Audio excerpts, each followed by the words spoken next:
परम पूज्य श्री माता जी की कृपा से आज का ये सेशन हम शुरू करने जा रहे हैं। अंकल जी से पहला सवाल शुरू कर देते हैं। अंकल जी, पुनः कलेक्टिविटी में आपको यहाँ पर आकर कैसे लग रहा है? जैसे अपने घर लौटे हैं ऐसे लग रहा है।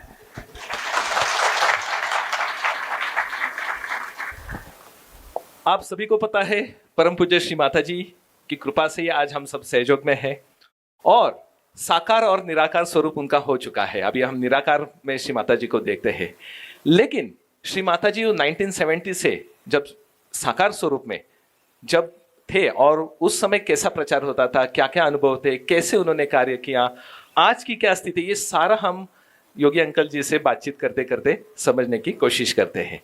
अंकल जी, उसके पहले यहाँ पर आपके ही कुछ मेमोरीज फोटो है यहाँ पर, तो आप जरा स्क्रीन पर भी देख लीजिए सब। तो थोड़ा सा इन फोटो के बारे हमको थोड़ा सा बताएंगे तो अच्छा हो जाएगा। तो ये जो फोटो है ये प्रतिष्ठान में कवाली हॉल जिसको आप देखते हैं बाहर में, तो अक्सर हर साल श्री माता जी यहाँ एक इवनिंग कवाली इवनिंग रखती थी। जैसे कि उनकी डॉटर का बर्थडे था, ये साधना जी का बर्थडे था, तो हैदराबाद से ये कवाली निज़ामी कवाल होते थे, तो उनका प्रोग्राम चल रहा था। तो ये फ़ोटो उस समय की है। उसके बाद सब सहयोगी वहाँ डिनर करते थे, तो एक बहुत इनफॉर्मल रिलेशनशिप था श्री माँ जी के साथ। ये फ़ोटो धर्मशाला की है 1985 में। तो जब श्री माता जी हिमालय के सामने उन्होंने हिमालय के सामने दोनों हाथ जोड़ के प्रणाम किया, बोला ये मेरे पिता हैं।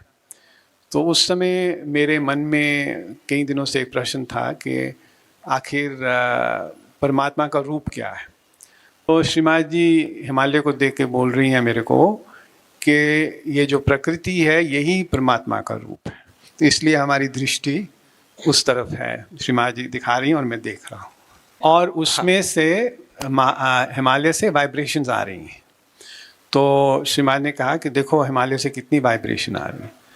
तो हमको तो खैर दिखाई नहीं दी, और मैंने कहा श्री माँ जी हमको तो नहीं दिखाई दे रही। तो कुछ श्री माँ जी ने ऐसा कुछ किया, बोलो अब देखो।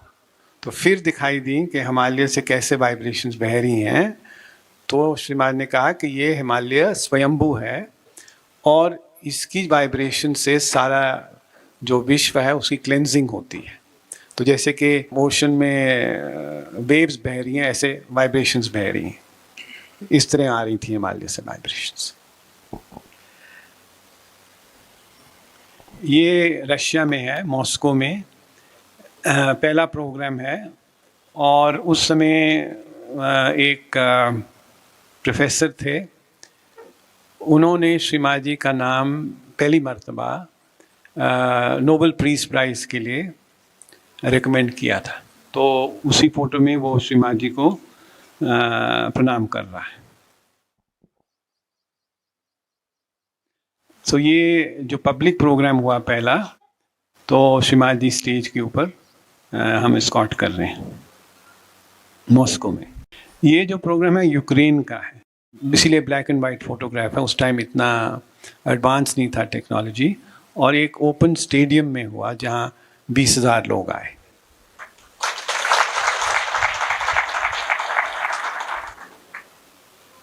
इसके लिए कोई भी बता सकता है कहाँ का है। राहुल, हाँ, गणपतिपुले।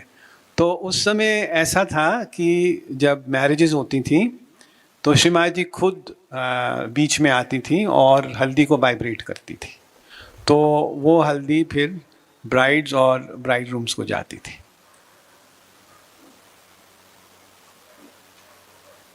हाँ, ये श्री माँ जी की वेडिंग एनिवर्सरी का प्रोग्राम है, जहाँ की उससे पहले फेलिसिटेशन प्रोग्राम हुआ, जिसमें जो उस समय इंडिया के डिप्टी प्राइम मिनिस्टर थे एल.के. अडवाणी, वो भी उपस्थित थे, और यूनियन मिनिस्टर थे, 2-3 गवर्नर थे। तो उसकी लिस्ट दी जा रही है अनाउंसमेंट के लिए। ये श्री माँ जी की अराइवल है सेंट पीटर्सबर्ग में। उस समय ट्रेन से जाते थे from Moscow to Saint Petersburg, overnight journey होती थी। तो जैसे ट्रेन स्टेशन में हम पहुँचे तो वहाँ सब सहयोगियों ने स्वागत किया। हाँ, ये यूक्रेन की है फ़ोटो। जैसे श्रीमा जी की अराइवल होती थी तो वो लोग रिसीव करके वहाँ वेलकम करते थे। ये एक लेडी जो श्रीमा जी को कॉलेज से, श्रीमा जी के साथ कॉलेज में थी, तो वो पहली मर्तबा श्रीमा जी को एक पब्लिक प्रोग्राम में मिली और श्रीमा जी बहुत प्रसन्न हुए उसको मिलके। ये फ़ोटो है जिसमें श्रीमा जी, हम कुछ जो एक पुस्तक लिख रहे थे गीता एनलाइटन, और श्रीमा जी उसकी करेक्शंस कर रही थी। तो होता ऐसा था कि जब भी श्रीमा जी को समय मिलता था तो गीता का एक एक चैप्टर श्रीमा जी एक्सप्लेन करती थी, फिर थोड़ी सी हम कमेंट्री लिखते थे, फिर श्रीमा जी उसको करेक्ट करती थी। तो इस तरह धीरे धीरे ये किताब बनती गई। इसको तो आप पता है कहाँ है, कहाँ है? हाँ, प्रतिष्ठान। ये फंक्शन था, श्रीमा जी की ग्रैंड डॉटर की एंगेजमेंट थी, तो श्रीमा जी नीचे एंगेजमेंट के लिए आ रहे थे। ये भी रशिया का है फ़ोटो। तो एक ओपन स्टेडियम में प्रोग्राम है और श्रीमा जी प्रोग्राम के लिए जा रही हैं। हाँ, ये इधर है टर्की में, और टर्की में एक म्यूज़िक इवनिंग है, उसके लिए श्रीमा जी जा रही हैं। ये श्रीमा जी की एक इंटरव्यू थी। हम कल्पना दीदी के घर में बैठे थे बॉम्बे में, और इससे पहले दिन शिवाजी पार्क में बहुत बड़ा प्रोग्राम हुआ। सबसे बड़ा प्रोग्राम जो आज तक बॉम्बे में हुआ वो शिवाजी पार्क में हुआ। तो उसके बाद एक प्रेस इंटरव्यू थी, तो उन्होंने हमको श्रीमा जी से कुछ प्रश्न करने के लिए कहा था। हाँ, ये जो सेंट पीटर्सबर्ग एकेडमी ने श्रीमा जी को सम्मानित किया एक अवार्ड से, और वो अवार्ड की जो भाषा है उसको ट्रांसलेट कर रहे हैं यूरी। तो उस अवार्ड में पहले अवार्ड ये था, ये आइंस्टाइन को दिया गया था। तो ये जो डॉक्टर, ये जो प्रोफेसर है, इनका नाम प्रोफेसर वेरनॉफ है। तो ये बता रहे हैं कि जो कार्य आपने किया है उसके आगे आइंस्टीन का कोई महत्व नहीं था, क्योंकि उसने तो सिर्फ डेड मैटर पर ये रिसर्च किया। आपने जो लिविंग वर्क है, आपने वो कार्य किया।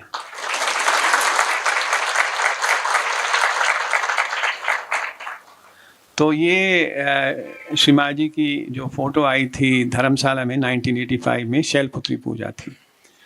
तो वो फ़ोटो एक एग्जीबिशन में थी और श्रीमा जी उसको देख के प्रसन्न है। अंकल जी, आप कंपेयर करके दिखा रहे क्या देवी का फोटो देवी के साथ? ऐसा बिल्कुल कुछ? ऐसा ही था कि वही रूप श्रीमा जी का है। तो श्रीमा जी ने हंस के कहा, ये किसी किसी को ये रूप नज़र आता है। ये प्रतिष्ठान जब कंस्ट्रक्शन हो रही थी तो श्रीमा जी खुद बैठ के सुपरवाइज करती थी। तो इसकी कंस्ट्रक्शन 1986 में शुरू हुई थी। उस समय श्रीमा जी एक फ्लैट में ठहरी हुई थी पौड़ रोड में। उसका नाम साई कृपा था, एक सेज योगी का फ्लैट था, 2nd फ्लोर में था और कोई लिफ्ट नहीं थी। तो 2 फ्लोर श्रीमा जी खुद क्लाइंब करती थी, और फिर एक छोटी गाड़ी किसी की थी, फिएट गाड़ी, उसमें हम ड्राइव करके प्रतिष्ठान जाते थे। तो पूरा दिन श्रीमा जी प्रतिष्ठान में सुपरवाइज करती थी। वहीं एक टिफ़िन आता था, वो बस उतना ही था, और दिन रात वो उन्होंने ये इतना बड़ा जो बनाया है सिर्फ 9 महीने में तैयार कर दिया था। ये एक पब्लिक प्रोग्राम है कोलकाता में। तो एक जलान थे जिन्होंने ऑर्गेनाइज़ किया था नेताजी सुभाष चंद्र बोस स्केटिंग रिंग में। पहला प्रोग्राम था, बहुत लोग आए थे उसमें। ये इधर है मैरिजेस के बाद गणपतिपुले में, तो श्रीमा जी को हार सब कपल्स ने ऑफर किया था। एक बार जोरदार ताली योगी जी के लिए। अंकल जी, आप जब बोल रहे थे तो हम सभी लोग लाइव श्री माता जी के साथ सब देशों में घूम के आए अभी और- बहुत कुछ रह गया। और हमारे श्री माता जी भी अखिल विश्व विहारिणी है, जोड़ दिए जग भर के देश, ये आपने सुना होगा। तो यही सहयोग जोड़ने का काम, और उसी अवसर पर जो तत्व है श्री कृष्ण तत्व, उसी अवसर पर आज हम यहाँ मिले हैं। जो बुक्स का जिक्र किया गया था उसमें अभी कुछ बुक्स हैं, उसको लेकर और आज कृष्ण तत्व को लेकर आप हमें थोड़ा सा गाइड करिए। तो सबसे पहला हम बुक लेते हैं, okay, the age of ascent. यहां पर ये बुक को ऑल इंडिया राइटर्स अवार्ड मिला है। ये योगी जी ने लिखी हुई बुक है। अंकल जी, इसके बारे में थोड़ा बताइए। हाँ, ये बुक रूपा पब्लिकेशन जो दिल्ली में है, बहुत बड़े पब्लिकेशन हाउस है, उन्होंने लास्ट ईयर रिलीज़ की है और ये अमेज़ॉन में भी है। तो ये चैप्टर वाइज सहयोग को लेके एक्सप्लेन करती है इन रिलेशन टू जितनी भी आज के साइंटिफिक डिस्कवरीज हैं, मानसिक डिस्कवरीज हैं, उनको लेके ये सहयोग को सिद्ध करती है। तो ये बुक न्यू कमर्स के लिए यूज़फुल है। तो गीता एनलाइटन तो आप जानते ही हैं, तो श्री कृष्ण साक्षात श्री आदिशक्ति की ही वाणी है।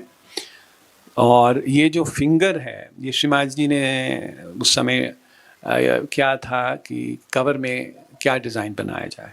तो ट्रेडिशनली जो हित उपदेश है उसकी फ़ोटो बनाई जाती है। तो श्री कृष्णा की जो ये जो फिंगर है, विशुद्धि फिंगर, श्रीमाज जी बोला कि इसकी आप फ़ोटो लो और ये कवर में रखो कि सिंबॉलिक कि ये श्री कृष्ण खुद साक्षात ये प्रवचन दे रहे हैं। ये जो प्रवचन है ये श्रीमाज ने ही दिया है, सिर्फ उसकी इधर उधर थोड़ी सी कमेंट्री हमने ऐड की है। तो श्रीमाज जी का ये आदेश था कि जो कुछ श्री कृष्ण ने कहा है वो सहज है, और पर जब तक आप सहयोग को नहीं जानेंगे आप जो कृष्ण ने कहा उसको नहीं जान सकते। तो उसमें आप सिर्फ एक विवाद में पड़ जाएंगे कि आदमी को कर्म करना चाहिए या ज्ञान मार्ग है या भक्ति मार्ग है, तो ये सब चर्चा आपके मन में चलती जाएगी। तो श्रीमान ने कहा कि ये जो श्री कृष्ण ने कहा है ये कि आप सब कुछ सरेंडर कर दो और जो कर्म है वो बिना रिवॉर्ड के करो, ये आप कर ही नहीं सकते, क्योंकि जब तक अहंकार है तब तक आपका भावना रहेगी कि मैं कर रहा हूँ। तो अहंकार कैसे जाएगा? अहंकार तब जाएगा जब आपकी कुंडलिनी जागृत होगी और आज्ञा चक्र से पार कर पाएगी। तो अब आज्ञा से चक्र से जब पार कर जाएगी तो आप अकर्मी हो जाएंगे। तो आपके अंदर वो कॉन्शियसनेस नहीं रहेगी कि मैं कोई कार्य कर रहा हूँ। तो ये जो पॉइंट है, ये जब तक आप सहयोग में आएंगे नहीं, आप अकर्मी बन ही नहीं सकते, क्योंकि ये कार्य सिर्फ कुंडली नहीं कर सकती। अगर आप सोचें कि मैंने ये सैक्रिफाइस किया है, मैंने अपना इतना पैसा सहयोग को दिया है, मैंने इतने प्रोग्राम सहयोग के लिए हैं, तो ये आपका अहंकार ही है। तो जब आप निराकार में श्रीमाज जी की पूजा करते हैं तो आपके अंदर ये भावना आ जाती है कि ये कार्य सब श्रीमाज जी की शक्ति कर रही है, और फिर आपको ये लगता ही नहीं कि मैं कुछ कर रहा हूँ। तो इसलिए आज के दिन जब आप श्री कृष्ण की बात कर रहे हैं, उनके तत्व की बात कर रहे हैं, तो सबसे महत्वपूर्ण तत्व यही है कि हम अकर्मी बन जाएं। तो दूसरी बात कि वो अकर्मी की ये अर्थ नहीं कि आप बिल्कुल ड्राई पर्सनैलिटी बन जाए। वो पर्सनैलिटी श्री कृष्ण जी की है कि वो हंसते गाते बांसुरी बजाते मधुरे, हर जगह प्रेम और हर जगह प्रसन्नता का रूप अंदर से होना चाहिए। तो आप जो भी कर रहे हैं आप एंजॉय कर रहे हैं, आप कुछ भी सफ़र नहीं कर रहे। तो ये एक बहुत नया दृष्टिकोण श्री माँ ने हमको दिया है। और जब आप के अंदर ये दृष्टिकोण आ जाएगा तो किसी चीज़ से कोई लगाव नहीं, तो किसी चीज़ से कोई झगड़ा नहीं। अगर जैसे हैं वैसे ही हम प्रसन्नचित्त हैं बस। और जो भी आज सीमा जी की जो टॉक भी थी उसी में उन्होंने ये कहा, यही बात को कह रहे थे कि आप किसी दूसरे का दोष मत देखिए। तो ये सब चीज़ें अपने आप छूट जाती क्योंकि आपकी अवस्था बदल जाती, आपका दृष्टिकोण बदल जाता है। दूसरे को देखने में है ही क्या, वो हम ही तो हैं। हर सहयोगी एक दूसरे सहयोगी का ही आईना है। तो जो भी उसके थोड़े बातें आपको बाहर से दोष नज़र आते हैं वो धीरे धीरे अपने आप चले जाते हैं। जैसे हम बोलते हैं ना, वर्क इन प्रोग्रेस। तो we are all work in progress. तो उसमें फिर किसी के बारे में कुछ कहने की बात ही क्या है। आज इधर एक दो है, कल वो बदल जाएगा, हम भी बदल जाएंगे, आप भी बदल जाएंगे, सब बदल जाएंगे। तो किसी की निंदा करने का सेंस ही क्या है, क्योंकि हम सभी वर्क इन प्रोग्रेस हैं।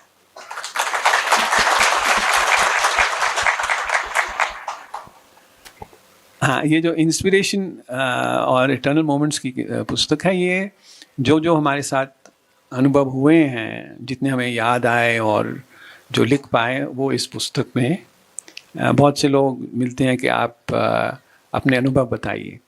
तो मैं काफ़ी सालों से बता रहा था, फिर मैं अपने आप को ही रिपीट करने में कोई इतना आनंद नहीं आता है।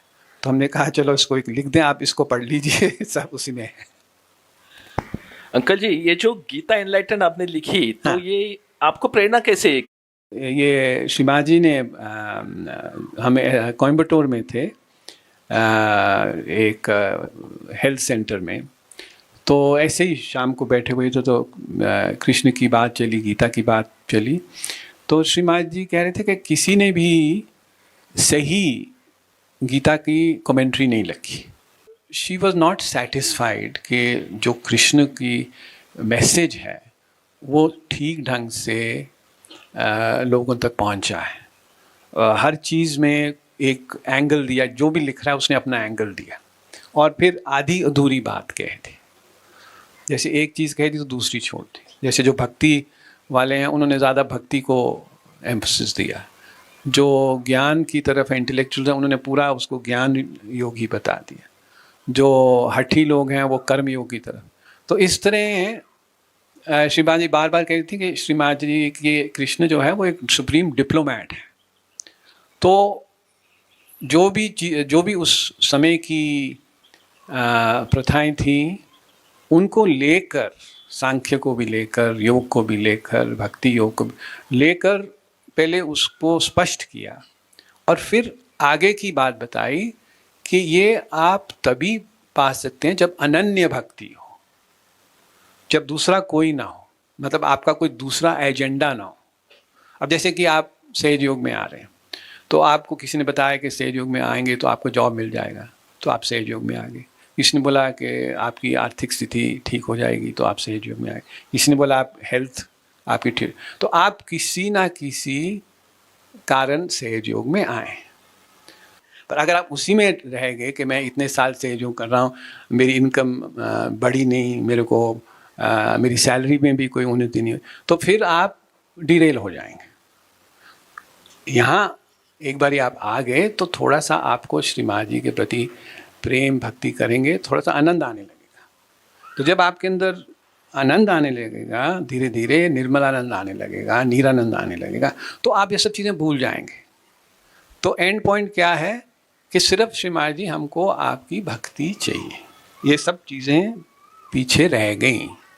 अगर हमें कोई रोग है तो रहने दो, अब एक हम गरीब है तो गरीबी से ही हम खुश हैं, गरीब होना कोई बुरी बात थोड़ी ना। तो इस तरह ये जितने भी आपका हिडन एजेंडा है वो खत्म हो जाएगा, तो अनन्य भक्ति आएगी। जब अनन्य भक्ति आएगी तो क्षेम होगा, योग क्षेम। तो अपने आप आपको जो भी ज़रूरत है अपने आप पूरी होती जाएगी। बहुत मर्तबा श्री माँ ने कहा कि मेरे पास देने के लिए तो बहुत कुछ है, पर लेने वाले नहीं। अगर आपकी दृष्टि दूसरी तरफ है और माँ बैठ के दे रही है तो आप कैसे ले सकते हैं? जैसे बहुत भजन है, माँ हमारी भर दे झोली इतनी, तो गंगा तो बह रही है, आप कम से कम अपनी घाघर तो उसमें पानी निकालने के लिए लगाइए। अगर आप घाघर ही डालेंगे गंगा में तो पानी कैसे लेंगे? सिर्फ आप प्रार्थना करते रहें और भजन गाते रहें कि भर दे मेरी झोली, तो कैसे होगा? इंग्लिश में एक उसके लिए बड़ा अच्छा कहावत है, you can take the horse to the water but you can not make him drink. तो अब आ तो गए सहयोग, तो अब उसका आनंद तो आपको ही लेना है ना। जितना भी ये एडवर्टाइजिंग करके आपको आकर्षित करके ले आए, पर अब आगे आपको पाना है। तो इसके लिए आपके अंदर वो प्योर डिज़ायर बहुत ज़रूरी है, वो सूझबूझ बहुत ज़रूरी है कि ये कितनी महान शक्ति है। आपने देखा कितने लोग क्योर हो गए, कितनी मिरेकल फोटोज़ हैं। ये सब देखते हुए भी अगर आप नहीं समझ रहे तो एक वेकअप कॉल चाहिए, ये पॉइंट है। अकल जी, जो एक सहयोगियों की पहचान जो चाहिए श्री माता जी के दृष्टिकोण से समाज की ओर, उसके बारे में थोड़ा हमें बताइए, क्योंकि अभी श्री माता जी निराकार में है और उनकी अभिव्यक्ति सहयोगी माध्यम में ऐसे कह रहे हैं, तो वो कैसे हो सकता है? मेरे मन में बहुत प्रश्न थे, पर ठीक नहीं था कि हर टाइम श्री माता जी को मैं प्रश्न ही पूछता रहूं। पर एक प्रश्न ऐसे ही बातों बातों में आ गया कि श्री माता जी सब देव देवताओं के वाहन हैं, तो आपका वाहन कौन है? तो श्री माता जी बोले, सब सहयोगी मेरे वाहन हैं। तो एक बहुत बड़ी बात है कि आप आदि शक्ति के वाहन हैं, तो फिर आपका व्यवहार आहार कैसे होना चाहिए कि लोग आपको देख के पहचाने कि इनके अंदर कोई दिव्य शक्ति है। तो इसलिए बाहर का भी रूप स्वरूप ढंग का होना चाहिए, सहयोगी ढंग के कपड़े पहने, कोई फैशन की तरफ इतना आकर्षित ना हो। जैसे आप सेंटर में आ रहे हैं, जीन्स पहन के आ रहे हैं, तो आपकी अपनी ओरिजिनलिटी होनी चाहिए, आप कॉपी कैट नहीं है। अब एक कल्चर है जीन कल्चर, ये वेस्टर्न कल्चर है, हमारा अपना कल्चर है। चाहे आप कुर्ता पजामा पहने, चाहे आप सूट बूट पहने, पर एक इमेज, एक पर्सनालिटी होनी चाहिए कि जिसमें लगे कि ये कोई चीज़ है। उस समय हमारे धूमाल साहब होते थे राहुरी से, और प्रतिष्ठान की ज़मीन के बारे में कलेक्टर के ऑफिस में रजिस्ट्रेशन के लिए गए। तो बहुत भीड़ थी, पूरा दिन चला गया, वो चुपचाप शांतिपूर्वक बैठे रहे। जब तो जो क्लर्क वगैरह थे वो देख रहे थे कि ये बंदा सवेरे से आया हुआ है, अभी 5-6 घंटे हो गए, इसने कुछ चूँ भी नहीं बोली। बोला कुछ तो है। तो उन्होंने पूछा कि आप क्या करते हैं? तो उन्होंने बताया मैं ये ऐसे ऐसे सहज हूँ। बोला हमको भी बताइए, हम दिन भर इतने परेशान रहते हैं, इतना प्रेशर होता है काम का। तो बहुत से लोग वहाँ से ही सहयोग में आए। तो जहाँ भी आप जाएं, हेल्पफुल हों, कर्टियस हों, जिस तरह आप व्यवहार करते हैं लोगों से, तो लोग समझेंगे कि इनमें कुछ है। तो जेन्युइननेस आनी चाहिए आपके अंदर, जेन्युइन बिहेवियर आना चाहिए। जो प्रेम आप श्री माँ जी के प्रति फील कर रहे हैं और दूसरों की तरफ वही प्रेम फील करिए, तो ये अपने आप एक घटना घटती है। अंकल जी, सब सहयोगी हम लोग तो ध्यान कर रही रहे, लेकिन बोलते हैं ना ये कलयुग है, भ्रांति युग है और काफ़ी परेशानी है। जैसे अभी यहाँ से बाहर आप अवस्था में, अच्छी अवस्था में जाओगे तो पीछे वाला सिग्नल पे हॉर्न बजाएगा। अभी देखो ना, एक सवाल भी कैसा है देखिए, कि उन्होंने पूछा है कि ऑफिस में हम जाते हैं, काफ़ी लोग बात करते रहते हैं और वो हमारे कान पर गिरता है, और काफ़ी बार ये विशुद्धि चक्र खराब होने वाले ही संभाषण चलता है। तो इसको तत्व से कैसे डील करें? देखिए, सहयोग में जो परिवर्तन होता है ना, वो आपकी अवेयरनेस में होता है। तो आपकी अवेयरनेस में आपको पता है कि ये कलयुग है, घोर कलयुग है, लोग कैसे हैं, पर आपकी अवेयरनेस उनसे ऊपर है। तो आपका कार्य ये है कि इनको किस तरह हम कंफर्ट करें। देवी के बारे में जो क्राइस्ट ने कहा है, I will send you a comforter, a Redeemer. तो कंफर्टर की बात कही उसने। तो अगर आप ही रिएक्ट करने लगे हर चीज़ को, तो आप दूसरों को क्या कंफर्ट देंगे। अब जैसे इन्होंने बात की कि बाद हॉर्न बजाएगा पीछे से, तो आप इरिटेट हो जाएंगे। तो इरिटेट क्यों होंगे जब आप अपने भीतर में अपनी आत्मा के साथ हैं, अपनी स्पिरिट के साथ हैं। तो आपको पता है कि ये सारी सड़कों में हॉर्न तो बजते ही रहते हैं, उसमें इरिटेट होने की क्या बात है। तो इस तरह आप अपनी अवेयरनेस के द्वारा हर जगह रिएक्ट मत करें, पर ये सोचें मैं दूसरे को कंफर्ट कैसे दूं। जैसे कि एक क्रॉसिंग आ रही है और ग्रीन लाइट है, आप जा सकते हैं, पर आप देख रहे हैं कि एक आदमी, बुजुर्ग आदमी क्रॉस करने, आप रुक जाइए, उसको जाने दीजिए। बजाय कि उसके ऊपर आप नाराज़ हो जाएंगे, आपने देखा नहीं, आप अन्य हैं, ग्रीन लाइट है और आप क्रॉस कर रहे हैं। तो दोनों चीज़ आप कर सकते हैं, पर आपकी अवेयरनेस एक कंफर्ट, जैसे कि एक मदर की अवेयरनेस है कि दूसरों को मैं कंफर्ट कैसे, ये बुजुर्ग है जाने दो उसको, या ये बच्चा है इसको हेल्प करो। तो ये एक फीलिंग आती है जब आपके अंदर ये भावना जागृत होती है कि हमारा कार्य है कि जो पीड़ित हैं उनकी पेन कैसे कम की। आपने सुना होगा गांधी जी का जो बहुत पॉपुलर और फेवरेट उनका भजन था कि वैष्णव जन। तो उसकी जो लाइन यही कहती है कि वैष्णव जन वही हैं जो दूसरों की पीड़ा समझें और उसको कम करने का प्रयत्न करें। ये पॉइंट।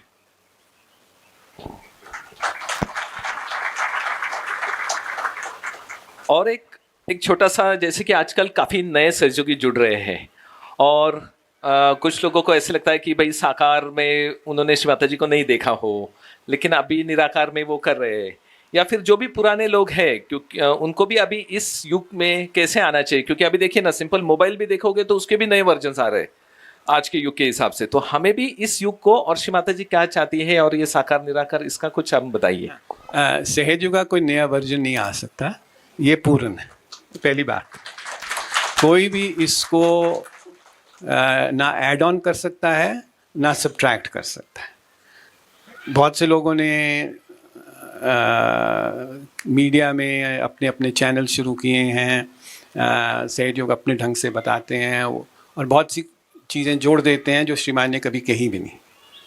तो जब उनसे हमने पूछा तो बोले नहीं, वो तो महामाया थी, हमको अपनी बुद्धि यूज़ करनी चाहिए कि वो क्या कहना चाहती है। जो कुछ श्रीमान ने कहा है वो बड़ी सरल तरीके से कहा है, उसमें कोई भेद नहीं है, कोई हिडन मीनिंग नहीं है, बिल्कुल स्पष्ट है।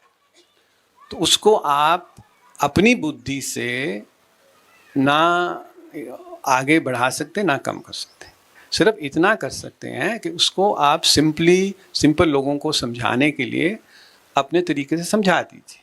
पर ये कहना कि श्री माँ जी ने ये कहा है, अब जैसे एक साहब थे, उन्होंने एक बनाया 10 कमांडमेंट्स ऑफ सेज योगा। तो श्रीमान ने कभी ऐसा कहा ही नहीं 10 कमांडमेंट्स सेज योगा। तो नहीं ये सब पॉइंट्स हैं जो श्रीमान ने बोले, इसलिए वो 10 कमांडमेंट्स बन गई।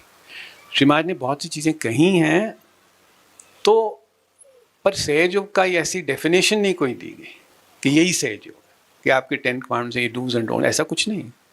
तो आपकी डिस्क्रिशन है, आप स्वयं के गुरु हैं, तो पर जो आपको कहना आप कहिए, पर ऐसा कहना कि ये सहयोग ये है ये ऐसा नहीं है। तो दूसरी बात जो आपने कही कि जो नए लोग हैं, जिन्होंने श्री माँ जी को नहीं देखा, तो ये एक बहुत एवोल्यूशन पॉइंट आ गया यहाँ कि जो आज के लोग हैं उनमें एक सटल अवेयरनेस है जो कि सच को पहचान सकती है। जैसे हमारी जनरेशन थी, हम हिंदू धर्म में बहुत बंधे हुए थे, या जो भी जिस धर्म को फॉलो करता है, तो हमको एक किस्म से अपने आप को डीकंडीशन करना पड़ा, बहुत स्ट्रगल करना पड़ा कि बहुत सी चीज़ें जो सहज योग में बताई गई हैं, क्रिश्चियन या मुसलमानों या आप मोहम्मद साहब को एक्सेप्ट करो, कट्टर हिंदू नहीं एक्सेप्ट कर सकते। तो ये आप लोगों में नहीं, क्योंकि आप एक फ्री इंडिया में आपका जन्म हुआ और बहुत से बंधन नहीं थे, इतने ऑर्थोडॉक्स घर नहीं थे, इतना आपके अंदर कंडीशनिंग नहीं है। तो आपके अंदर एक नेचुरल, जो आपकी नेचुरल एबिलिटी है, जिसको एक हमारे अमित साहब बोलते हैं सेंट्रीफ्यूगल फोर्स, तो उससे आप रिकग्नाइज कर सकते हैं सच को। उसी से आपने श्री महाराज जी को पहचाना। हमारी जनरेशन थी तो हमको कुछ सामने चाहिए था जिससे हम इम्प्रेस हों और जिससे हम अट्रैक्ट हों, और अगर वो नहीं होता तो हम शायद सहयोग में आते ही नहीं। और श्री महाराज जी की दिव्य पर्सनालिटी इतनी मनोहर थी, इतनी इम्प्रेसिव थी कि देखते ही सुनते ही आदमी इम्प्रेस हो जाता था। मैं बताऊं आपको रशिया की बात। अब रशिया में 100 साल तक आप भगवान का नाम भी नहीं ले सकते थे। कम्युनिस्ट रशिया था उस टाइम, 89 की बात कर रहा हूँ मैं। तो जब प्रोग्राम रखा गया तो हमें खुद पता नहीं थी कि ये लोग आएंगे कि नहीं आएंगे, कोई आएगा कि नहीं। क्योंकि जब उन्होंने भगवान को ही नहीं माना 100 साल तक, सब चर्च बंद थे, कहीं भी गॉड का नाम भी नहीं था उनकी लिटरेचर में। पर जब देखा तो पूरा हॉल भरा और उतने ही लोग बाहर वेट कर रहे हैं। तो श्री महाराज जी भी हैरान हो गए कि ऐसे लोग आए कहाँ जिन्होंने मेरा कभी नाम नहीं सुना, कैसे आ गए। तो उन्होंने पूछा उनसे कि आप लोग कैसे आए मेरे प्रोग्राम में। तो उन्होंने बोला, Shri Maharaj ji of course by your photograph. तो उनके अंदर भी पहचान थी और श्री महाराज जी की देवी शक्ति भी थी। तो वो जो सेंट्रीफ्यूगल फोर्स था, उस फोर्स से वो अपने आप खींचे गए। तो यही बात आज जो आप लोग नए लोग जो आए हैं, उनके अंदर ये सेंट्रीफ्यूगल फोर्स बहुत तेज़ी से चल रहा है। उनको देख रहे हैं दुनिया किस दिशा में जा रही है, घोर कलयुग की तरफ जा रही है, पर ये भी पता है कि सत्य का है।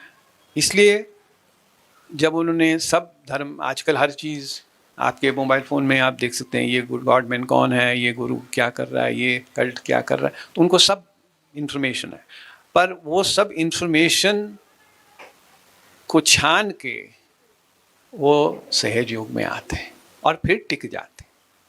तो ये उनकी ग्रेटनेस है।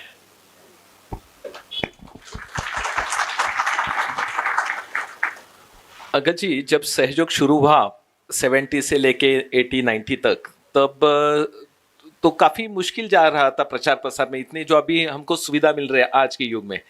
तो ये जो, लेकिन उसका जो मटेरियलिज्म है, इसका कितना यूज करना है, नहीं करना है, इसका कुछ संतुलन थोड़ा सा बता दीजिए। देखिए, आप हर चीज़ का प्रयोग कर सकते हैं। जैसे मैटर है, तो सहज योग, जो सहज योगी है वो अपनी वाइब्रेशंस मैटर में डाल सकता है। तो किसी चीज़ को भी आप प्रयोग कर सकते हैं, चाहे through mobile phone, through apps, through AI, through laptops. हर चीज़ आपके लिए इंस्ट्रूमेंट है। तो रुकिएगा मत। जो भी अपॉर्चुनिटी कहीं भी मिलती है उसको यूज़ करिए। श्री महाराज ने कहा कि ये जो टेलीविज़न, ये हमारे लिए बना है। ये कम्युनिकेशन सिस्टम जो आज बने, ये सहज योग को स्प्रेड करने के लिए ही है। तो ये हर जो चीज़ नहीं आ रही है, ये आपके लिए ही श्री कृष्ण जी कम्युनिकेशन विशुद्धि चक्र से आपको दे रहे हैं। उस समय कहा जाता था कि प्रतिष्ठान की ओर जब ये सब सहयोगी आते थे तो पैदल जाते थे, एक आधी बस आ गई तो बस में जाते थे। बहुत साल बाद एक कार दिखना शुरू हो गई। आज देखिए अंकल जी, उधर देखिए, कृष्ण तत्व के जो कुबेर जी है, उन्होंने सारे सहयोगियों को कितना औदार्य दिया है। कुबेर के बारे में श्री माता जी ने कुछ बताया था? बिल्कुल बताया था कि कुबेर का खजाना है मेरे पास, पर आप उससे ललचाएं नहीं। अगर आपको वही चाहिए तो मैं दे दूंगी, पर फिर आपका सहयोग छूट जाएगा। तो इसलिए जितना आपको चाहिए उसी में आप आनंद उठाइए, नहीं तो आप फंस जाएंगे।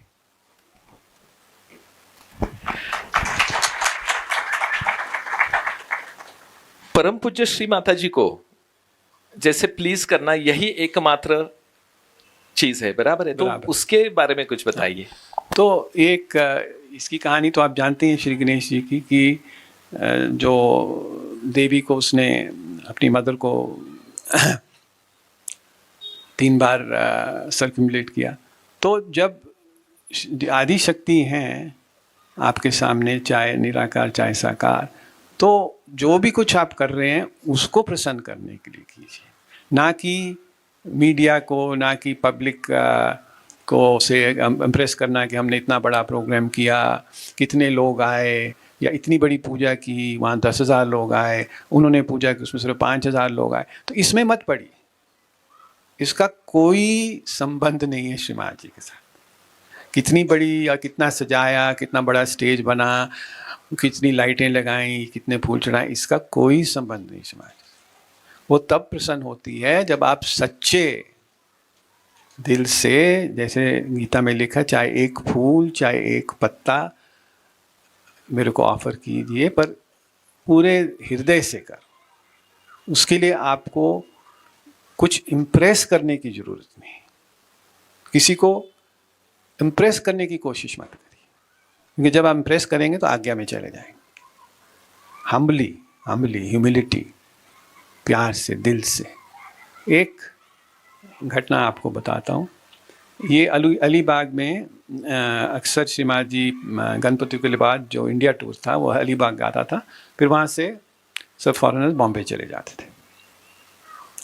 तो अलीबाग में जो फिशरमैन कम्युनिटी थी, मिस्टर कोहली होते थे, बड़ा अच्छा उन्होंने सहयोगियों के लिए टेंट वगैरह लगाए थे, और श्री माता जी के लिए उनका घर में। तो दिल्ली वाले जो आए हुए थे गणपति पुले, उन्होंने सोचा कि हम भी अलीबाग चले जाएं, तो किसी को उन्होंने इन्फॉर्म ही नहीं किया, और 2 बसेस फुल अलीबाग पहुंच गई। तो वहाँ एक बहुत राइट साइडेड सहयोगी थे, तो बोले यहाँ जगह नहीं, आप जाओ यहाँ से। तो वो 2 बसेस को वहाँ से भेज दिया। और जब श्री माता जी को ये बात पता चली तो वो बहुत नाराज़ हो। तो एक तरफ आप बहुत तैयारी कर रहे हैं और बहुत बड़ा प्रोग्राम कर रहे हैं पूजा के लिए, ये वो सब, पर दूसरी तरह आप दूसरे सहयोगियों को आप इस तरह ट्रीट करेंगे तो क्या देवी प्रसन्न होगी? तो देवी तब प्रसन्न होती है, श्री माता जी के कई बार कहा है, कि जब आप अपने दूसरे भाई बहन, दूसरे सहयोगियों को उतना ही प्यार दीजिए जितना आप मेरे को देते हैं, तो मैं प्रसन्न होती। तो भूल जाइए बाहर की चीज़ें, ज़्यादा पूजा में शो ऑफ करने की जरूरत नहीं है। कई बार श्री माता जी ने देखा कि जब भी पूजा होती थी उन दिनों, तो उसके बाद सारा पूजा का अकाउंट श्री माता जी को दिया जाता था। तो एक पूजा में उन्होंने 20,000 रुपये उस समय फूलों में खर्च किए। तो श्री माता जी बोले, इतना खर्चा काहे को किया, मैंने तो फूल देखे ही नहीं। तो ज़्यादा पैसे की ओर मत वरी कीजिए कि हमको इतना पैसा चाहिए पंडॉल के लिए, इतना पैसा चाहिए फूलों के लिए। सिंपल पंडॉल लगाओ, सिंपल फूल लगाओ, ताकि आपका चित श्री माता की तरफ रहे। नहीं तो आपकी नाभि आउट हो जाएगी। आप पैसा की वरी करेंगे कि कहाँ से आएगा पैसा, हमको ये करना है वो करना है, तो वो सब करने की जरूरत नहीं है। सिंपल रखो, उसी में देवी प्रसन्न।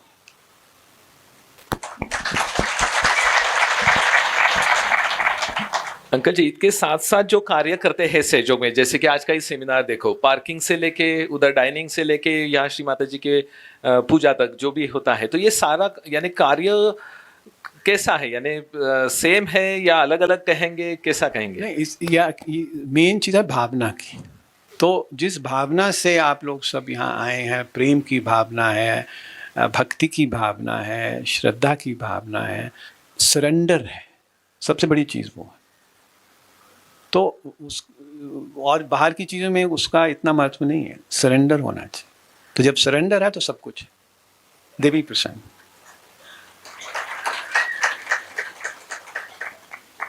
यहाँ पर काफी समन्वयक लीडर्स लोग भी हैं जो छोटे छोटे सेंटर्स के कोऑर्डिनेटर्स हैं और सब मिलके चलाते हैं, बहुत अच्छी तरह से कार्य करते हैं।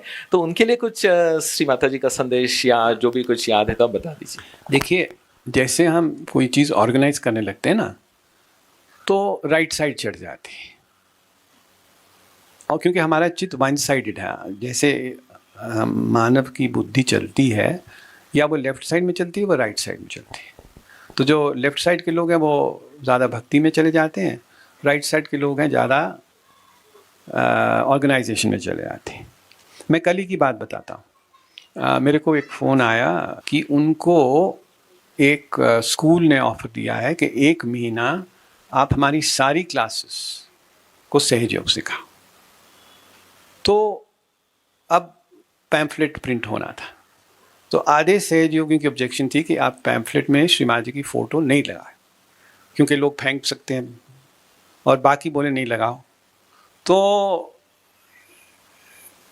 मेरे को जब फ़ोन आया तो मैंने समझाया कि ये जो फ़ोटो आपकी जो पैम्फलेट दी जाती है नए लोगों को, ये श्री माँ जी ने स्वयं इंस्ट्रक्शन दिए हैं कि जब आप पैम्फलेट देते हैं उसके अंदर फ़ोटो दी जाए।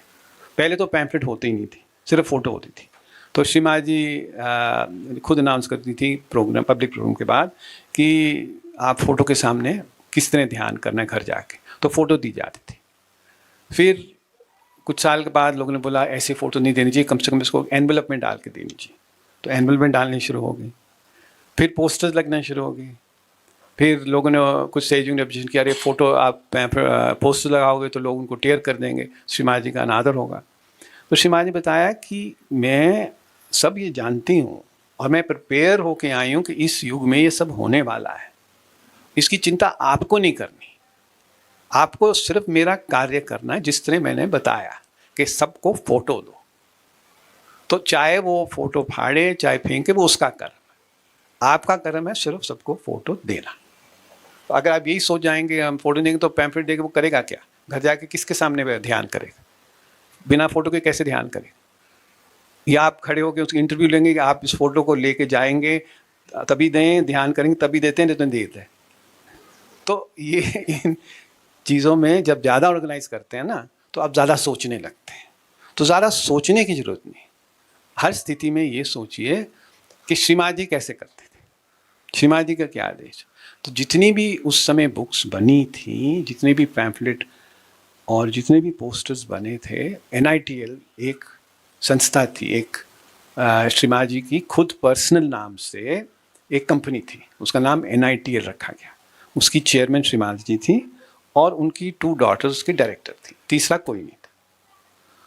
और वो श्री माँ जी के ही पैसे से कंपनी बनी। उस टाइम श्री माँ ने 20 लाख रुपए दिए थे।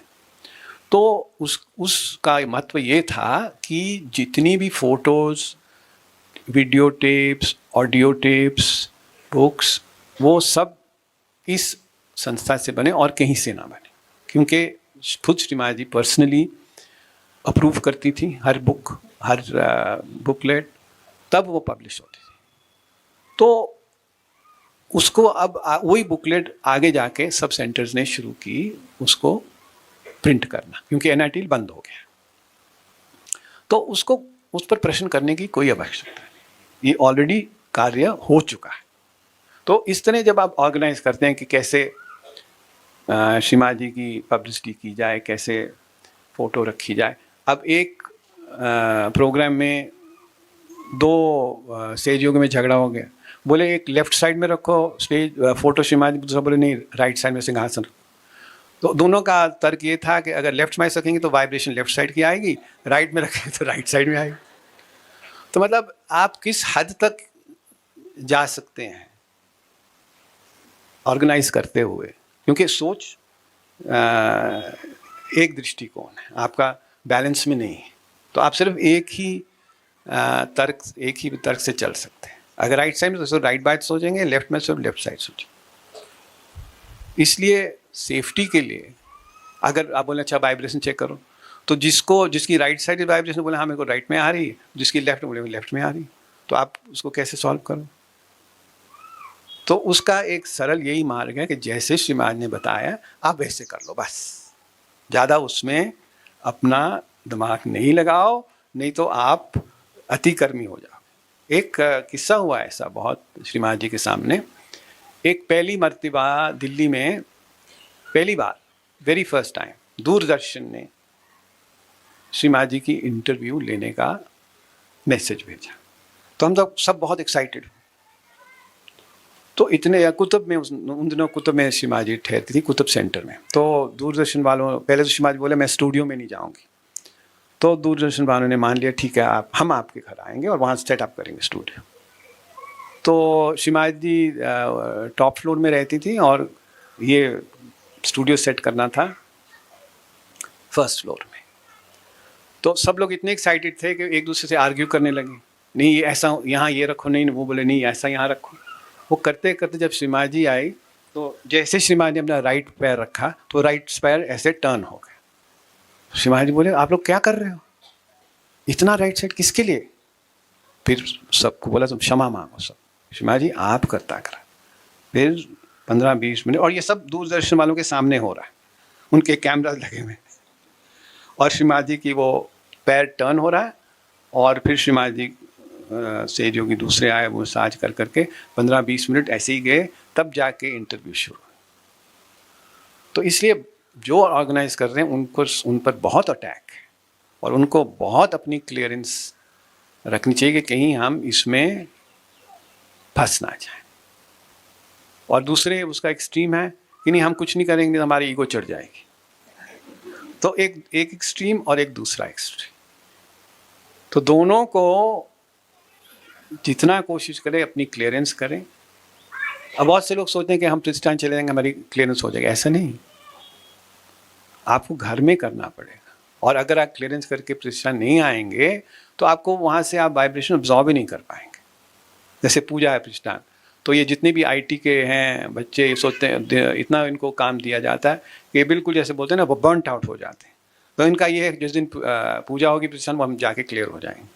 तो क्या होता है कि वो इतने अंदर से इतनी हीट होती है उनकी कि वो पूजा जब आते हैं वो रिलैक्स होने लगते हैं, सो जाते हैं, तो वाइब्रेशन अब्जॉर्ब कर ही नहीं पाते। इसलिए पूजा के लिए तैयारी करनी पड़ती है। जैसे युवा शक्ति 1 हफ्ता पहले स्टेज बना रही है, मेहनत कर रही है, आपको भी 1 हफ्ता पहले कि पूजा आने वाली है, रोज़ मैं अपने क्लियरेंस करूं, रोज़ मैं अपना चित्त साफ करूं, ताकि मैं जब पूजा में जाऊं तो श्री महाराज जी की वाइब्रेशन अब्जॉर्ब करूं।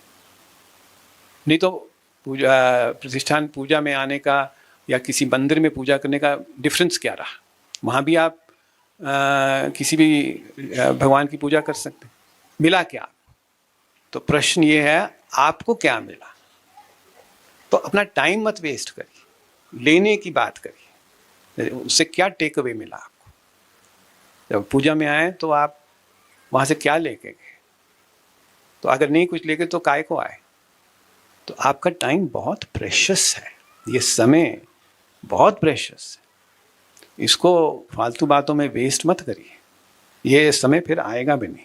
जो आपको अभी चांस मिल रहा है, अभी अपॉर्चुनिटी मिल रही है, ये बाद में नहीं मिलेगी। इसलिए पूरा अपने तन मन धन से इसका उपयोग करें।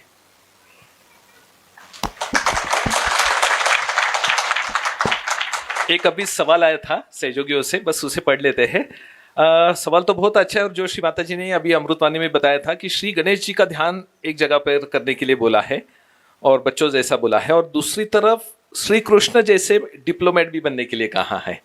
तो ये थोड़ा सा कैसे पॉसिबल करे, ये थोड़ा सा पूछ रहे। तो जब श्री माता जी बोलती हैं कि श्री गणेश जी का ध्यान करो या श्री कृष्ण जी का ध्यान करता, इसका ये अर्थ नहीं है कि आप किसी चक्र में फोकस करिए, कि जैसे श्रीमान ने कहा कि आप गणेश जी का ध्यान, इसका ये नहीं अर्थ कि आप अपने मूलाधार चक्र पर चित्त करिए, या कृष्ण जी का बोला तो आप अपने विशुद्धि चक्र पे फोकस करिए।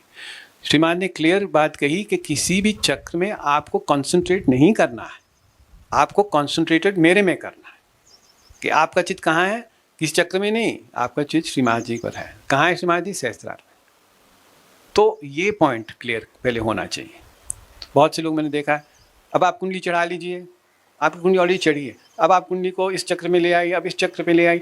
ऐसा नहीं, जब कुंडली आपकी सहस्त्र में पहुंच गई तो आप नीचे काय को खींच रहे हैं उसको, हार्ट चक्र में ले आई, सहस्त्रार में तो हार्ट में क्यों ले आए?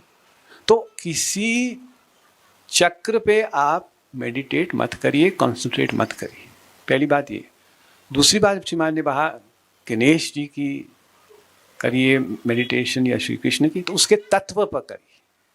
क्या है गणेश जी का तत्व? इनोसेंस है।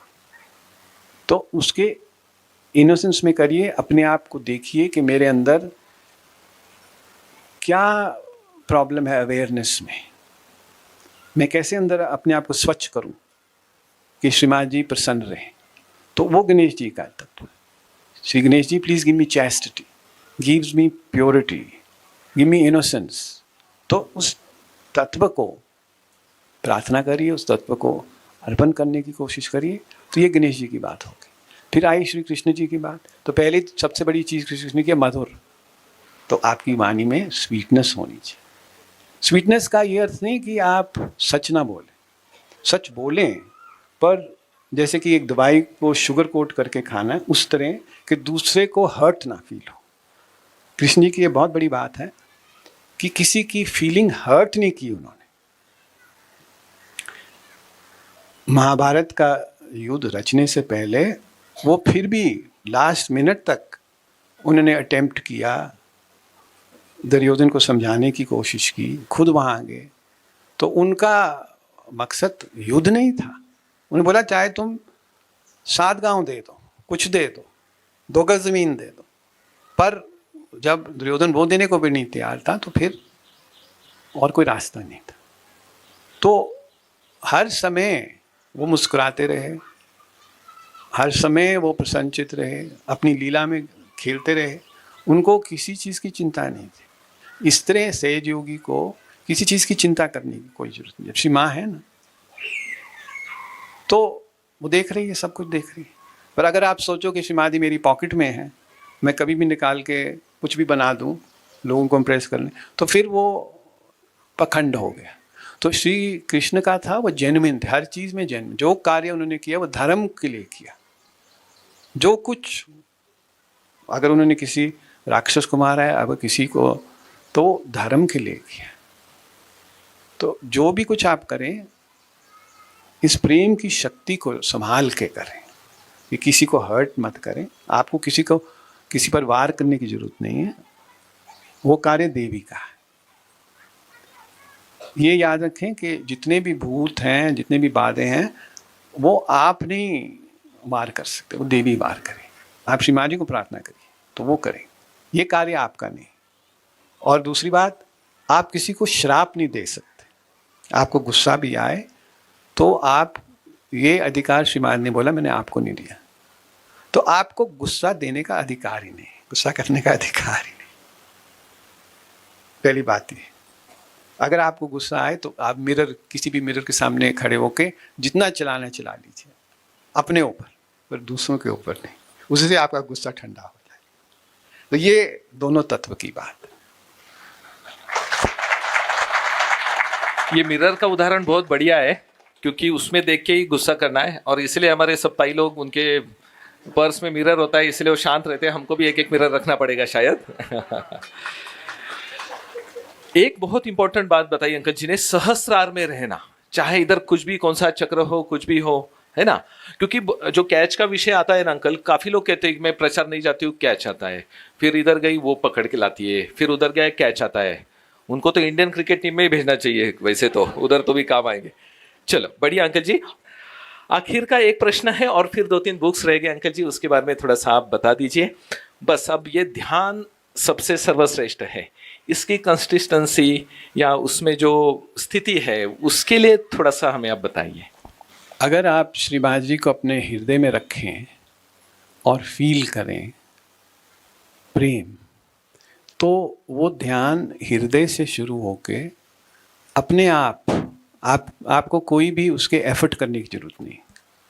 इमेजिन बिल्कुल मत करिए क्योंकि ये एक जीवंत क्रिया है। जो कुंडलिनी है आपकी, यही आपसे ध्यान कराती है। जो ध्यान आप मेंटल करते हैं, जैसे म्यूजिक सुन के करते हैं, तो वो कोई बाहर से कर रहा है, या आजकल बहुत से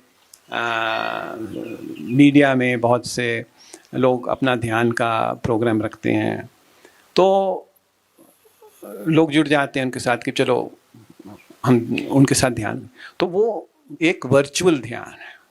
आप नहीं ध्यान कर रहे, वो बंदा ध्यान कर रहा है और आप उसको मेंटली फॉलो कर रहे हैं, तो वो आपका ध्यान नहीं हुआ। जो ध्यान करना वो आपको स्वयं अपने आप करना है, अपने हृदय में फील करना है। किसी को गाइड करने की जरूरत नहीं है। गाइड करना मतलब आपकी मेंटल साइड को गाइड कर रहा है, तो कुंडली को तो नहीं गाइड कर सकते ना आप। कुंडलिनी आपको जानती है और आपसे ज़्यादा जानती है। तो अगर आपके अंदर श्री माँ जी के प्रति प्रेम है, निरिच्छ प्रेम है, अनन्य भक्ति है, तो कुंडलिनी अपने आप आपके हृदय से प्रेम की भावना के माध्यम से सहस्रार जाके टिक जाती है। तो ये चीज़ पर आप चित डालें कि मैं कितना ध्यान किसी एड के द्वारा करता हूँ, किसी के म्यूज़िक के साथ करता हूँ, किसी को सुनने, वो ठीक है, म्यूज़िक सुनिए, बहुत अच्छी चीज़ है, रिलैक्सिंग है, आपकी भावना बढ़ाती है, पर ध्यान के समय चाहे 5 मिनट चाहे 10 मिनट आप बिल्कुल निर्विचार सिर्फ हृदय में श्री माँ जी का प्रेम की अनुभव कीजिए। कोई चीज़ विजुअलाइज नहीं करिए, कोई मंत्र नहीं उस टाइम बोलने का। जितने मंत्र आप पहले बोल लीजिए, अपनी क्लियरेंस कर लीजिए, उसके बाद ध्यान होता है। पहले आप अपनी क्लियरेंस कर लीजिए, जो जो आपको चक्र में लग रहा है कि यहाँ पकड़ है वो पकड़ है, उसके लिए आप सब मंत्र कर लीजिए, 3 कैंडल कर लीजिए, फुट स्लो कर लीजिए, वो सब कर लीजिए पहले। वो प्रिपरेशन है और ज़रूरी है। अगर आप वो प्रिपरेशन करेंगे तो आपकी मेडिटेशन होगा ही नहीं, पहली बात, क्योंकि वो जिस चक्र में अड़चन है वो चक्र आपको खींच लेगा। अगर नाभि में प्रॉब्लम है तो आप पैसे के लिए सोचने लगेंगे, वही विचार आने लगे। अगर विशुद्धि में है तो आपके अंदर कोई गिल्टी फीलिंग आने लगेगी। तो इसलिए जो जो चक्र में प्रॉब्लम है, पहले उसके आप मंत्र बोल लीजिए, उसकी ट्रीटमेंट ले लीजिए जैसे भी बताया गया है। फिर आप चाहे 5 मिनट ध्यान करिए, चाहे 10 मिनट करिए, पर उस टाइम सिर्फ अनन्य भक्ति, स्वाय श्री माँ जी के प्रेम की शक्ति, और कुछ मत सोचिए। बस उतना अगर आप कर लेंगे तो आपका ध्यान हो, वो ध्यान आपकी कुंडलिनी करा दे। ये पॉइंट, ना मेंटल साइड ना राइट साइड, आप मध्यम मार्ग में, विष्णु मार्ग में, कृष्ण मार्ग, बस। और भी कुछ बुक्स लिखे थे अंकल जी ने, एक बार देख लेते हैं स्क्रीन पर। श्री कल्कि है, 10th इनकारनेशन है, और the end game, let our spirits run free, why this. Yogi ji की एक बेटी भी है, प्रज्ञा महाजन, यानी अभी का सरनेम उनका प्रधान है, और वो भी काफ़ी डेडिकेटेड है युवा शक्ति, और काफ़ी बहुत अच्छे अच्छे प्रोग्राम्स वो भी कंडक्ट करती है श्री माता जी की कृपा में।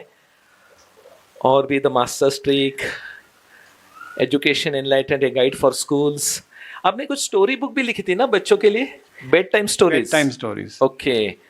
उसमें क्या था अंकल वो जी? सब जो बच्चों के लिए कहानी लिखी, स्कूल के बच्चों के लिए, जो सहज रिलेटेड है, तो वैसी कहानी। हाँ। तो जो 10th इनकारनेशन है श्री कल्कि है और लास्ट जजमेंट है, ये पूरा श्री माता जी के जीवन पर है। जो year by year, date by date, शुरुआत से 1970 से जो जो प्रोग्राम हुए, कहाँ हुए, पूजा कहाँ हुई, क्या क्या घटना घटी, मेन आउटलाइन है। तो ये 3 बुक्स में बताया गया। अभी ये सब बुक्स amruta.com में अवेलेबल हैं, और दुबई कलेक्टिविटी इसको अब ऑडियो बुक्स बना रही है।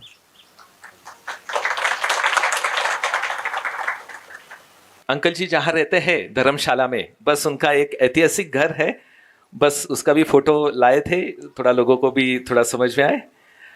अंकल जी ये घर में उस समय गांधी जी और कोई रहे थे, फ्रीडम फाइटर्स, ऐसा सुना था, ये सही है? तो वो घटना ऐसी हुई थी कि पार्टीशन के बाद उस समय मेरे फादर कश्मीर के प्राइम मिनिस्टर थे, पर पहले वो जज थे हाई कोर्ट के लाहौर में। तो जब महाराजा हरी सिंह ने उनको इनवाइट किया तो मेरे फादर इंटरेस्टेड नहीं थे कि भाई आप कश्मीर में जाने के लिए। तो फिर गांधी जी ने उनको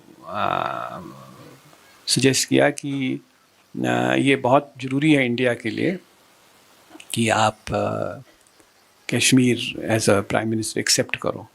तो महाराजा के पास दो चॉइस थी, या इंडिया को ज्वाइन करे या पाकिस्तान को ज्वाइन करे। तो उस समय लॉर्ड माउंटबेटन इंडिया के गवर्नर जनरल थे, और उन्होंने जिन्ना जो पाकिस्तान के प्राइम मिनिस्टर थे, नहीं प्रेसिडेंट थे, उनको प्रॉमिस किया था मैं कश्मीर आपको दूंगा। तो एक समझ लिए 3 कॉर्नर्ड फाइट चल रही थी, इंडिया, पाकिस्तान और लॉर्ड माउंट ब्रिटिश। तो इसलिए बहुत ज़रूरी था कि इंडिया की तरफ महाराजा की इंटरेस्ट आए, और महाराजा ने फिर इंडिया की ही तरफ साइन किया एक्सेशन, और उसमें कोई प्लेबिसाइट की बात नहीं थी। ये बाद में नेहरू ने ये इशू यूनाइटेड नेशन में उठाए, तो इसलिए, और ना उसमें कोई आर्टिकल 370 की बात थी। ये सब बाद की बातें हैं। वेस्टेड इंटरेस्ट थे, शेख अब्दुल्ला थे, वो डिक्टेटर बनना चाहते थे कश्मीर के, तो सारी पावर अपने हाथ में लेने के लिए उन्होंने उस समय नेहरू को मैनिपुलेट करके 370 आर्टिकल कॉन्स्टिट्यूशन में लाया गया, नहीं तो कोई ऐसा आर्टिकल 370 था ही नहीं।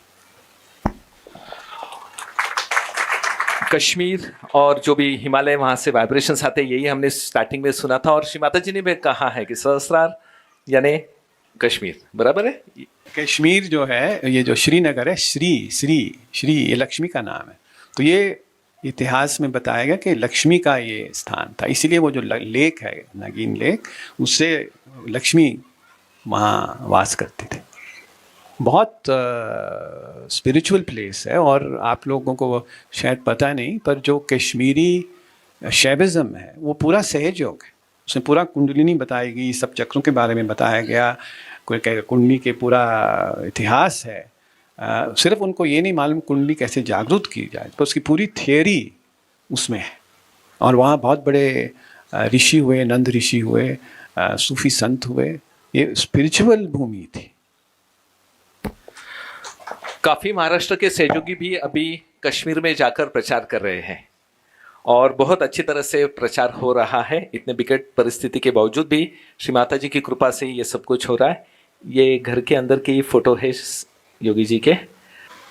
ये धर्मशाला आश्रम के बारे में थोड़ा सा हमको बता दीजिए।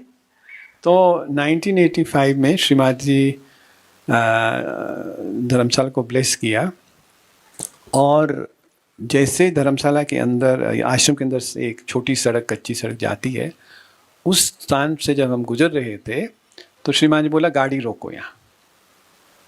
तो जब श्री माता जी बाहर आई तो उन्होंने बोला इस स्थान में एक छोटा सा पवेलियन था, वहाँ कुछ नहीं था। वहाँ बोला इस स्थान में बहुत वाइब्रेशन आ रही मेरे को, तो ये जो जगह है यहाँ दुर्वास ऋषि ने तपस्या की थी। तो दुर्वास ऋषि के अंदर बहुत राइट साइड थी, बहुत गर्मी थी, और उनको आदि शक्ति का दर्शन हुआ। महाराष्ट्र में थे कि तुम हिमालय में जाके तपस्या करो जिससे तुम्हारी राइट साइड बैलेंस में आए।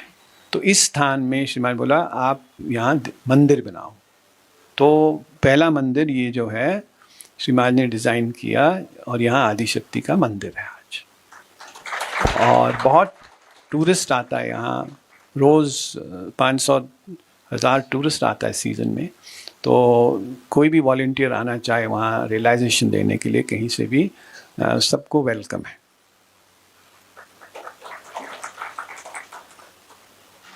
अभी हर साल वहाँ शैलपुत्री पूजा मनाई जाती है, इस साल 15 अक्टूबर को है।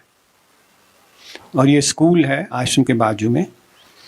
तो पहले छोटा सा सहज स्कूल होता था स्विट्ज़रलैंड में, फिर वहाँ गवर्नमेंट का प्रॉब्लम आया, तो शिवाजी ने उस समय, मैं बात कर रहा हूँ 89-90 की, तो शिवाजी ने मेरे को फ़ोन किया कि तुम इन बच्चों को धर्मशाला ले आओ।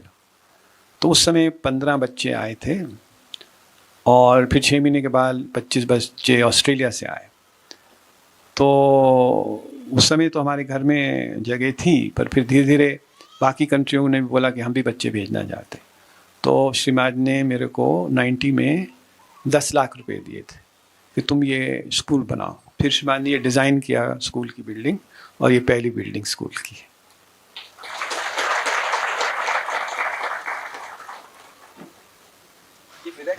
ये मिरेकल फोटो वही का है अंकल जी, इसके बारे में थोड़ा सा बताइए। तो ये श्रीमान जी का सिंहासन है। ये एक चांदी का सिंहासन है जिस 1994 तक जहाँ जहाँ श्रीमान जी की पूजा होती थी, तो ये सिंहासन पूजा के लिए रखा गया था। तो ये शैलपुत्री का ही है? हाँ, ये शैलपुत्री का, प्रथमम शैलपुत्री हाँ, वो वाले। हाँ। ओके, ये एक बढ़िया रेनबो आया है, वाइब्रेशंस का रेनबो। हाँ, ये एक स्कूल की लड़की ने जब प्रोग्राम चल रहा था तो ऐसे ही उसने वॉल की तरफ फ़ोटो खींची, तो और उसमें कुछ नहीं था। और अब आप देख रहे हैं कि उसमें देवी के 3 रूप आए, महालक्ष्मी, महासरस्वती और महाकाली। 3 रूप आए, और वो बिंदी लगी है। वो वहाँ कोई बिंदी नहीं थी, ये एक मिरेकल फ़ोटो है, उसमें ये बिंदी आई।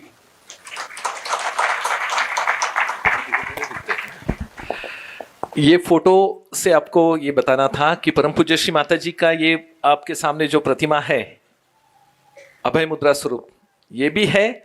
और जो पंचमहाभूत तत्व जो योगेश्वर जी में यानी कृष्ण तत्व में है, वो 5 एलिमेंट्स में भी श्री माता जी का ये अलग अलग वाइब्रेशन स्वरूप आकाश में, हवा में, पानी में, सब जगह आता है।